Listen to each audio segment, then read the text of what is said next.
نحمده ونصلي ونسلم على رسوله الكريم اما بعد فاعوذ بالله من الشيطان الرجيم بسم الله الرحمن الرحیم۔ آج کی نماز تراویح میں سورہ آل عمران مکمل تلاوت کی جائے گی۔ سورہ آل عمران یہ مدنی صورت ہے اور اس کی 200 آیات اور 20 رکوع ہیں۔ مدینہ شریف میں یہ صورت مبارکہ نازل ہوئی اور اس صورت مبارکہ میں حضرت عیسیٰ علیہ السلام اور آپ کی والدہ حضرت مریم سلام اللہ علیہا اور آپ کے والد عمران ان کا ذکر ہے۔ اس کا جو نام ہے آل عمران، تو آل کا مطلب ہوتا ہے، ایک تو اس کا مطلب ہے بیوی بچے اور دوسرا اس کا مطلب ہے ماننے والے۔ تو یہاں پر مراد ہے آل عمران، عمران کی اولاد، یعنی کہ حضرت عیسیٰ علیہ السلام، حضرت مریم، ان کا اس صورت مبارکہ میں ذکر ہے۔ یہ صورت خاص طور پر یہودیوں اور عیسائیوں کے اعتراضات کے جوابات میں نازل ہوئی، اور اس کے ساتھ ساتھ اس صورت کے اندر غزوہ احد کے حوالے سے بھی مختلف باتیں ارشاد فرمائی گئی۔ آغاز اس کا الف لام میم سے ہوتا ہے اور یہ حروف مقطعات ہیں جن کا مطلب اللہ اور اس کا رسول بہتر جانے، اور اس کے بعد اللہ تعالیٰ اپنی توحید اور کتاب کی حقانیت کے حوالے سے بیان ارشاد فرماتا ہے۔ پھر فرمایا کہ اللہ تعالیٰ پر کچھ بھی زمین و آسمانوں سے کوئی شے بھی مخفی نہیں ہے، وہ جیسے چاہتا ہے رحموں میں تصویریں بناتا ہے۔ اور پھر فرمایا کہ اللہ نے جو کتاب کو نازل کیا تو اس کی آیات 2 قسم کی ہیں۔ کچھ آیات وہ ہیں جو محکمات ہیں، یعنی جن کا حکم واضح ہے اور معنی و مراد ظاہر ہو جاتا ہے، پتہ چل جاتا ہے کہ اس کا یہ مطلب بن رہا ہے، اور کچھ آیات ایسی ہیں جو متشابہ ہیں، یعنی مطلب واضح نہیں ہوتا کہ بندہ جو ہے وہ پریشان ہو جاتا ہے کہ اس کا پتہ نہیں کیا مطلب ہوگا، تو ایسی آیات کو آیات متشابہات کہا جاتا ہے۔ تو اللہ فرماتا ہے جن کے دلوں میں ٹیڑھا پن ہے اور نفاق ہے، وہ لوگ متشابہ آیات کے پیچھے پڑ جاتے ہیں کہ ہم جو ہے وہ اس کی تعویل کریں یا کوئی نہ کوئی مطلب ڈھونڈیں، جبکہ ایمان والے یہ کہتے ہیں سب کچھ اللہ کی طرف سے حق ہے، اور وہ محکم آیات پر عمل کرنے کی کوشش کرتے ہیں اور اپنی آخرت کو بہتر کرنے کی فکر میں رہتے ہیں۔ اس کے ساتھ ہی اس میں وہ دعا بھی آتی ہے پہلے رکوع کے اندر ہی، ربنا لا تزغ قلوبنا بعد اذ ہدیتنا، کہ عقل والے وہ یہی کہتے ہیں اے ہمارے رب ہمارے دلوں کو ٹیڑھا نہ کرنا ہدایت دینے کے بعد، اور ہمیں اپنی طرف سے رحمتوں سے نوازتا رہے، تو ہی بہتر عطا کرنے والا ہے اے ہمارے رب، بے شک تو ہی لوگوں کو جمع کرنے والا ہے اس دن جس دن کے آنے میں کوئی شک نہیں ہوگا، اور تو اپنے وعدے کے خلاف نہیں کرتا۔ دوسرا رکوع ہے، اس میں اللہ تعالیٰ کافروں کے حوالے سے یہ بات ارشاد فرماتا ہے کہ ان کا مال اور ان کی اولادیں ان کو کچھ فائدہ نہ دے گی، اور فرمایا کہ اللہ تعالیٰ نے لوگوں کے لیے آراستہ کر دکھائی ہیں، بنا سنوار دی ہیں شہوات کی محبت، عورتوں کی، بیٹوں کی، اور سونے اور چاندی کے بڑے بڑے ڈھیر، اور جانوروں کی، گھوڑوں کی اور کھیتی کی، یہ سب دنیا کا سامان ہے اور اللہ کے پاس تو بہتر اجر ہے۔ اس کے ساتھ ہی فرمایا وہ لوگ جو اللہ سے اپنے گناہوں کی بخشش طلب کرتے رہتے ہیں، وہ صبر کرنے والے، سچ بولنے والے، فرما بردار، خرچ کرنے والے، اور راتوں کو اٹھ کر استغفار کرنے والے، یہی وہ لوگ ہیں کہ اللہ رب العزت جل شانہ جن سے جنت کا وعدہ فرماتا ہے۔ پھر فرمایا کہ بے شک اللہ کے ہاں پسندیدہ دین وہ اسلام ہے، اور جو کوئی اس کے علاوہ کوئی اور مذہب لائے گا اس سے وہ ہرگز قبول نہیں کیا جائے گا۔ پھر فرمایا بے شک وہ لوگ جنہوں نے اللہ کی آیات کا انکار کیا اور نبیوں کو ناحق قتل کیا، اور وہ لوگوں کو نیکی کا حکم دیتے ہیں، حالانکہ جو ہے وہ جو نیکی کا حکم دینے والے ہیں وہ ان کو بھی قتل کرتے ہیں، تو ایسے لوگوں کے لیے دردناک عذاب ہے۔ اس کی آیت نمبر 22 میں ارشاد فرمایا یہی وہ لوگ ہیں جن کے اعمال کو اللہ تعالیٰ غارت فرما دے گا۔ عیسائیوں کو اس چیز کا بڑا دکھ ہوا کہ جی ہماری جو حکومت تھی اور ملوکیت تھی وہ چھن گئی، جس طرح بنی اسرائیل جو تھی یہ بڑی لاڈلی قوم رہی اور اللہ تعالیٰ نے ان کو بڑی بڑی نعمتوں سے نواز رکھا تھا، تو ان کو یہ دکھ تھا کہ امت مسلمہ کو یہ شانیں کیوں مل گئی، تو اللہ تعالیٰ نے اس کے جواب میں یہ آیت نازل فرمائی کہ اللہم مالک الملک تؤتی الملک من تشاء وتنزع الملک ممن تشاء وتعز من تشاء وتذل من تشاء، کہ اے محبوب آپ فرما دیں وہ اللہ ہی ہے جس کو چاہتا ہے وہ بادشاہت عطا کرتا ہے، جس سے چاہتا ہے چھین لیتا ہے، جسے چاہتا ہے عزت دیتا ہے، جسے چاہتا ہے ذلت دیتا ہے، اور ساری بھلائیاں اسی کے قبضہ قدرت میں ہے۔ وہی دن کو رات میں بدلتا ہے، رات کو دن میں، اور زندہ سے مردہ کو اور مردہ سے زندہ کو نکالتا ہے، اور جسے چاہتا ہے بغیر حساب کے رزق عطا کرتا ہے۔ عیسائیوں کو ایک اور بات کہی گئی، یہودیوں نے اور عیسائیوں نے یہ کہا تھا کہ ہم تو اللہ سے بڑی محبت کرتے ہیں، تو اللہ فرماتا ہے محبوب آپ ان کو فرما دیں کہ اگر تم اللہ سے محبت کرتے ہو تو پھر میری اتباع کرو، جب تم میری اتباع کرو گے تو پھر اللہ بھی تم سے محبت کرنے لگ جائے گا اور تمہارے گناہ بھی بخش دے گا۔ اے محبوب آپ فرما دیں اللہ اور اس کے رسول کی اطاعت کرو، اور اگر تم روح گردانی کرو گے تو اللہ ایسے کافروں کو پسند نہیں کرتا، یعنی اللہ اور اس کے رسول کی اطاعت نہ کرنا یہ کافروں کا شیوہ ہے۔ اس کے بعد اس کی آیات 34 سے آگے آنورڈ اللہ رب العزت جل شانہ حضرت عیسیٰ علیہ السلام کی پیدائش کے حوالے سے، حضرت مریم سلام اللہ علیہا کی پیدائش کے حوالے سے یہ بات ارشاد فرماتا ہے کہ جب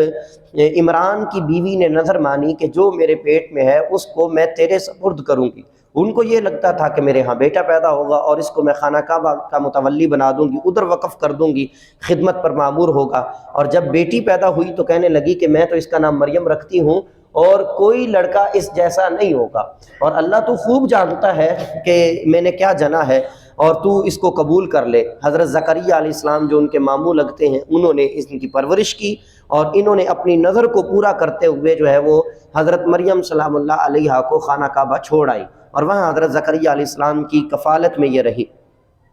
حضرت زکریا علیہ السلام جب اس جگہ پر جاتے جہاں حضرت مریم عبادت کیا کرتی تو وہاں بے موسمی پھل ملتے، تو حضرت زکریا نے پوچھا اے مریم یہ کہاں سے آتے ہیں؟ تو حضرت مریم نے جواب دیا یہ اللہ کی طرف سے آتے ہیں، وہ جسے چاہتا ہے بغیر حساب کے رزق عطا کرتا ہے۔ یہ حضرت مریم سلام اللہ علیہا کی کرامت ہے، کسی عورت کا معجزہ نہیں ہوتا۔ عام طور پر خواتین میں بھی یہ بات مشہور ہوتی ہے کہ جی بی بی فلاں کا معجزہ، فلاں کا معجزہ، معجزہ صرف نبی کا ہوتا ہے، اور نبی ہمیشہ مرد ہوتا ہے، اس کے علاوہ کبھی کسی کا معجزہ نہیں ہوا۔ حضرت مریم سلام اللہ علیہا کی یہ کرامت تھی کہ وہ نیک خاتون تھی، تو اس سے پتہ چلا کہ کرامات بھی برحق ہیں، اور بالخصوص کچھ کرامات ایسی ہیں جن کا ذکر قرآن میں ہے، اگر کوئی اس کا انکار کرتا ہے وہ کافر ہو جائے گا۔ حضرت مریم سلام اللہ علیہا کی اس کرامت کو دیکھ کر حضرت زکریا علیہ السلام بڑے مانوس ہوئے اور فوراً اللہ سے دعا مانگی، یا اللہ اگر تو مریم کو بے موسمی پھل دے سکتا ہے تو میں بھی تو بے اولاد ہوں، مجھے بھی تو اولاد عطا کر دے۔ اور حضرت مریم سلام اللہ علیہا کی اس جگہ پر دعا مانگی اس یقین کے ساتھ یہ وہ جگہ ہے جہاں رحمت کا نزول ہو رہا ہے تو میری دعا یہیں قبول ہوگی۔ تو پتہ چلا کہ انسان کہیں بھی دعا مانگے اللہ سنتا ہے، لیکن قبول کسی کسی جگہ پر ہوتی ہے، اور ان میں سے یہ مخصوص جگہ وہ مقربین کی جگہ ہے جہاں ان کا ڈیرا ہوتا ہے۔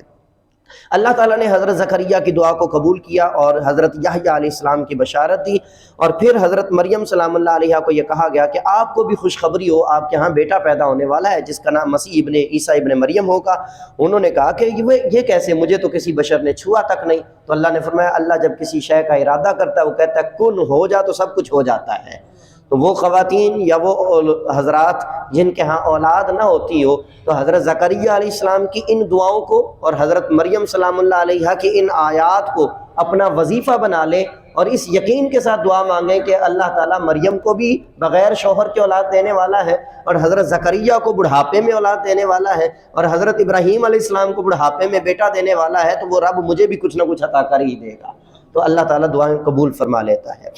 اس میں حضرت عیسیٰ علیہ السلام کے ان معجزوں کا بھی ذکر کیا گیا جو خاص طور پر انہیں عطا کیے گئے، کہ حضرت عیسیٰ نے کہا کہ میں وہ ہوں کہ جو مٹی سے پرندہ بناتا ہوں، اس میں پھونک مارتا ہوں تو وہ اڑنے لگ جاتا ہے، میں کوڑ برس والوں کو شفا دیتا ہوں، اور میں اللہ کے حکم سے مردے زندہ کرتا ہوں۔ اور پھر اگلی بڑی اہم بات وَأُنَبِّئُكُم بِمَا تَأْكُلُونَ، یہ آیت نمبر 49 ہے سورہ آل عمران کی، کہ حضرت عیسیٰ علیہ السلام نے کہا میں تمہیں خبر دیتا ہوں، میں تمہیں بتا سکتا ہوں تم کیا کھا کر آئے ہو اور کیا گھروں میں چھوڑ کر آئے ہو۔ نبی ہوتا ہی وہ ہے جو غیب کی خبریں دینے والا ہو۔ اللہ تعالیٰ اس کو علم غیب عطا کر دیتا ہے، یہ الگ بات ہے کہ اس کو کتنا علم ملتا ہے اور کیسا علم ملتا ہے۔ اس کے بعد حضرت عیسیٰ علیہ السلام کے جو حواری ہیں ان کا ذکر کیا گیا، انہوں نے جو حضرت عیسیٰ علیہ السلام کے خلاف چال چلی اور ان کو قتل کرنے کے درپے ہو گئے، اس کا ذکر کیا گیا۔ حضرت عیسیٰ علیہ السلام کو جو اللہ نے آسمانوں کی طرف اٹھا لیا، اس کا ذکر کیا گیا۔ اور پھر حضرت عیسیٰ علیہ السلام کو ماننے والے گروہ جو عیسائی ہے، ان کے ساتھ جب ایک اہل نجران سے ایک وفد آتا ہے رسول اللہ صلی اللہ علیہ وسلم کے پاس اور آ کر مناظرہ کرنے کی کوشش کرتے ہیں، دلائل دیے جاتے ہیں ان کو لیکن وہ قائل نہیں ہوتے، تو رسول اللہ صلی اللہ علیہ وسلم ارشاد فرماتے ہیں کہ چلو پھر ایسا کرتے ہیں کہ میں اپنے گھر والوں کو لے آتا ہوں، تم اپنے گھر والوں کو اور اپنے تمام افراد کو اکٹھا کر لو اور ہم مباہلہ کر لیتے ہیں۔ مباہلے سے مراد یہ ہوتا ہے کہ چند افراد مل کر اللہ کی بارگاہ میں عاجزانہ دعا کریں کہ ہم میں سے جو جھوٹا ہو اس پر اللہ کی لعنت۔ جب یہ بات بڑے بڑے عیسائیوں تک پہنچی تو انہوں نے کہا کہ نہیں، محمد عربی صلی اللہ علیہ وسلم کے ساتھ جو روشن چہرے ہیں، جن میں علی المرتضیٰ بھی ہیں، فاطمہ الزہرا بھی ہے، حسن و حسین بھی ہیں، اللہ کی قسم آج اگر ہم نے ان کے ساتھ مباہلہ کر لیا تو قیامت تک ہمارا نام و نشان نہیں رہے گا۔ تو انہوں نے انکار کر دیا مباہلہ کرنے سے۔ وہ آیت مباہلہ، وہ بھی اس کی آیت نمبر 61 جو ہے وہ آیت مباہلہ کہلاتی ہے، جو سورہ آل عمران میں موجود ہے۔ اس کے بعد اہل کتاب کی مختلف کوتاہیوں اور ان کی حرکتوں کو بیان کیا گیا اور ان کو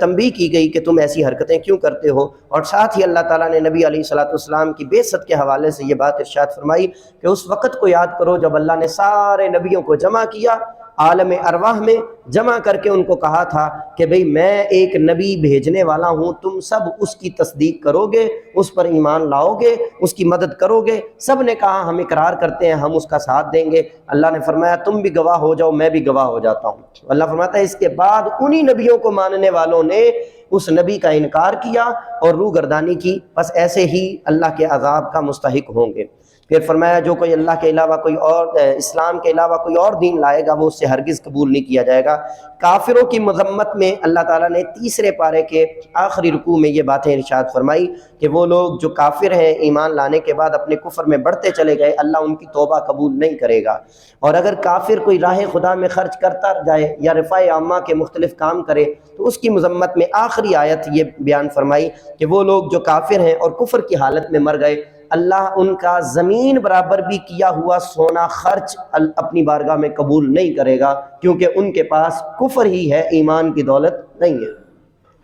چوتھے پارے کا آغاز ہوتا ہے لن تنالوا البر سے۔ اللہ فرماتا ہے تم ہرگز اصل نیکی کو اس وقت تک نہیں پہنچ سکتے جب تک اپنی پسندیدہ شے کو خرچ نہ کرو۔ تو جب بھی اللہ کی راہ میں خرچ کریں تو اپنا محبوب مال جو خود کو پسند ہو وہی خرچ کیا جائے، جس طرح آپ علیہ السلام نے فرمایا مومن کوئی اس وقت تک تم میں سے نہیں بن سکتا جب تک اپنے بھائی کے لیے بھی وہی پسند نہ کرے جو اپنے لیے پسند کرتا ہے۔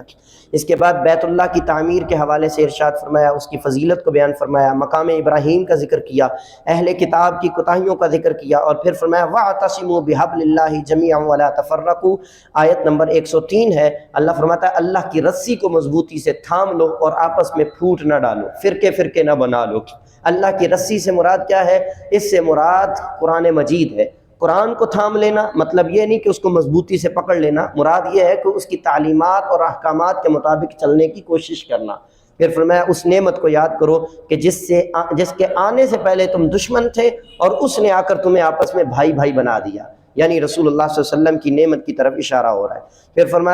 فرمایا جا رہا ہے کہ اس دن سے ڈرو جس دن بعض چہرے سیاہ ہوں گے اور بعض چہرے سفید ہوں گے۔ یہ جب وضو کیا جاتا ہے چہرہ دھونے کی یہ دعا ہے، اللہم بید وجہی یوم تبیض وجوہ وتسود وجوہ، اے اللہ میرے چہرے کو اس دن سفید رکھنا جس دن بعض چہرے سفید ہوں گے اور بعض سیاہ ہوں گے۔ اللہ فرماتا ہے جن کے چہرے سیاہ ہوں گے وہی عذاب والے ہوں گے، اور جن کے چہرے سفید ہوں گے بس وہ اللہ کی رحمت میں ہوں گے اور اس میں ہمیشہ رہیں گے۔ امت محمدیہ صلی اللہ علیہ وآلہ وسلم کے فضائل کو بیان کرتے ہوئے ارشاد فرمایا تم بہتر امت ہو کیونکہ تم نیکی کا حکم دیتے ہو اور برائی سے روکتے ہو اور تم اللہ پر ایمان رکھتے ہو۔ پھر فرمایا کہ وہ لوگ کہ جنہوں نے اللہ کے دین کو چھوڑ دیا ان پر ذلت مسلط کر دی گئی۔ پھر فرمایا کہ وہ لوگ جو کافر ہیں ان کے مال اور ان کی اولادیں ان کو کچھ کام نہ آئیں گی۔ غزوہ احد میں مسلمانوں کو شکست کا سامنا ہوا۔ 3 ہجری میں ہونے والا یہ غزوہ ہے جو شوال کے مہینے میں واقع ہوا احد نامی پہاڑ کے پاس۔ غزوہ بدر میں مسلمانوں کو جو فتح ہوئی تھی، کفار نے اس کا بدلہ لینے کے لیے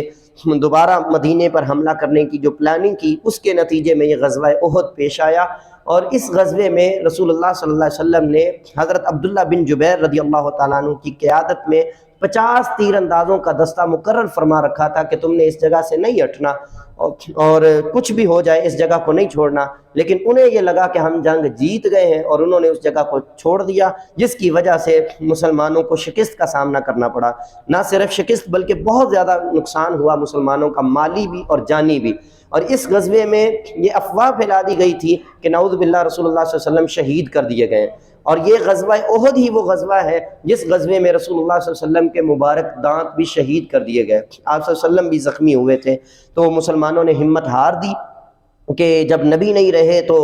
ہم نے لڑ کر کیا کرنا۔ اس کے نتیجے میں پھر مسلمانوں کو شکست کا سامنا کرنا پڑا۔ تو اللہ رب العزت جل شانہ ان صحابہ کے بارے میں ان کو تسلی دے رہا ہے کہ اے ایمان والو، تم اپنے آپ کو کمزور نہ سمجھو، غالب تم ہی رہو گے اگر تم مومن بن کر رہو گے، یعنی اللہ اور اس کے رسول کی باتوں پر عمل کرتے رہو گے تو فتح ملتی رہے گی، لیکن جیسے ہی اللہ اور اس کے رسول کی اطاعت سے منہ پھیر لو گے تو پھر تمہیں شکست کا سامنا کرنا پڑے گا۔ سود کے حوالے سے بیان فرمایا کہ بڑھا چڑھا کر سود نہ کھایا کرو، اللہ کی مغفرت اور جنت کی طرف بھاگو، دوڑو، کوشش کرو جس کی چوڑائی زمین و آسمان کے برابر ہے، اور یہ متقین کے لیے تیار کی گئی ہے۔ متقین کے اوصاف بیان کرتے ہوئے فرمایا وہ لوگ خوشی میں اور تنگ دستی میں خرچ کرتے ہیں، غصے کو پی جاتے ہیں، لوگوں کو معاف کرتے ہیں، اور اللہ ایسوں کو پسند فرماتا ہے۔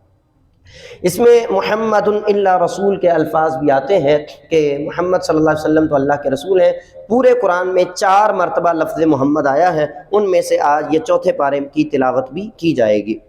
اس کے بعد ارشاد فرمایا کہ بے شک وہ لوگ کہ جو اس دن جس دن دونوں فوجیں آپس میں ملی تھیں اور کچھ لوگ جو تھے وہ پیچھے ہٹ گئے تھے، اور یہ اشارہ ہے حضرت سیدنا عمر فاروق رضی اللہ تعالیٰ عنہ کی طرف۔ بعض لوگ حضرت عمر رضی اللہ تعالیٰ عنہ کی شان میں گستاخی اور بے ادبی کے تناظر میں یہ خیال رکھتے ہیں کہ حضرت عمر رضی اللہ تعالیٰ عنہ تو میدان احد چھوڑ کر بھاگ گئے، نعوذ باللہ استغفر اللہ۔ اللہ تعالیٰ ان صحابہ کرام جو غزوہ احد میں پیچھے ہٹ گئے تھے یا ان کو لگا تھا کہ جنگ جیت رہے ہیں،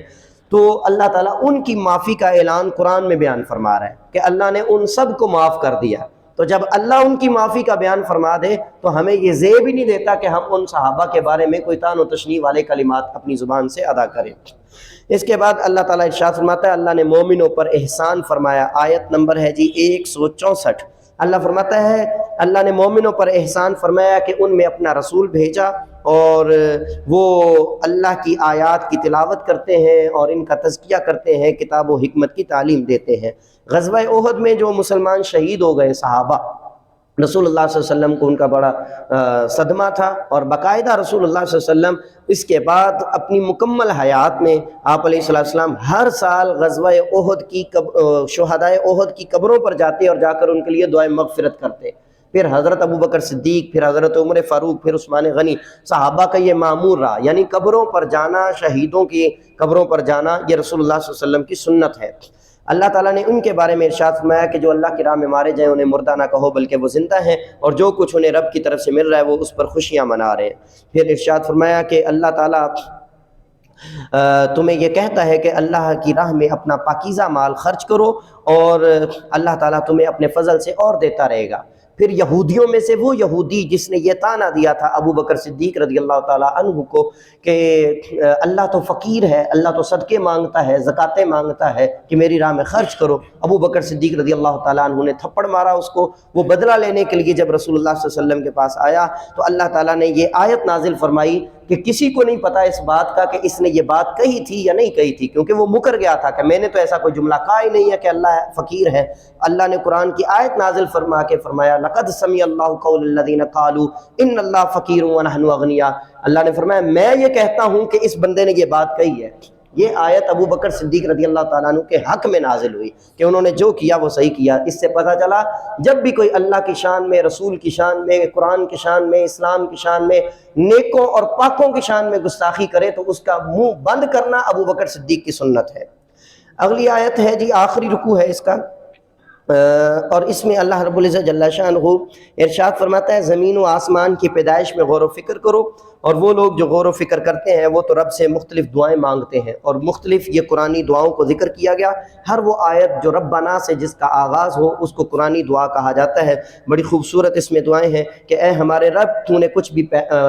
فضول نہیں بنایا، اے ہمارے رب ہمیں دوزخ کی آگ سے بچا، جس کو تو نے آگ میں داخل کر دیا پس وہ رسوا ہو گیا، اے ہمارے رب تو ہمیں بخش دے، فاغفر لنا ذنوبنا وکفر عنا سیئاتنا وتوفنا مع الابرار۔ یا اللہ تو ہمارا نیکوں میں حشر کر، اے اللہ تو ہمارے رسول کو وہ سب کچھ عطا کر جس کا تو نے ان سے وعدہ کیا، اور ہمیں قیامت والے دن رسوا نہ کر، بے شک تو وعدے کے خلاف نہیں کرتا۔ اللہ فرماتا ہے اللہ نے ان سب کی دعاؤں کو قبول کر لیا، اور اللہ نے یہ وعدہ کیا کہ میں کسی بھی مومن مرد اور مومن عورت کے نیک عمل کو ضائع نہیں کروں گا، اور ان کے لیے جنت کے وعدے بیان فرمائے۔ اور آخری آیت ہے جس میں اللہ تعالیٰ نے 3 احکام بیان فرمائے ہیں۔ سورہ آل عمران کا یہ پورا نچوڑ نکل جاتا ہے۔ اللہ تعالیٰ آخری آیت میں یہ بات ارشاد فرماتا ہے یا ایھا الذین آمنوا اصبروا، اے ایمان والو صبر کیا کرو، مطلب ڈٹے رہو، وصابروا،